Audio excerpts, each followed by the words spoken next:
नावाचा एक छायाचित्रकार आहे जो खूप गरिबीतून वरती आलेला आहे आणि स्वतःचा परिचय मग छोटा असो की मोठा असो तो जपण्याचा अधिकार सगळ्यांना आहे। कायद्याने सगळ्यांना आपलं स्वातंत्र्य जपण्याचा अधिकार दिलेला आहे।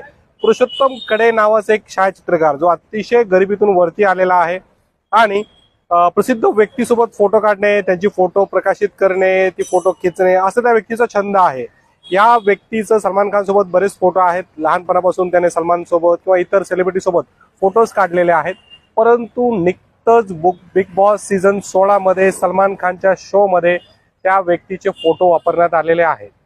MC स्टँड चे फोटो हे कडेचे फोटो वापरले गेलेले आहेत आणि असं दाखवण्यात आलेलं आहे की MC स्टँड लहानपणापासून सलमान खानला ओळखतो। तर ह्या पुरुषोत्तम खडेला या गोष्टीचा राग आला। त्याने स्वतःचा परिचय अस्तित्व जपण्यासाठी त्या लोकांना सांगितलं, परंतु कोणीही त्याची दखल घेतली नाही, म्हणून तो माझ्याकडे आला। त्यानंतर आम्ही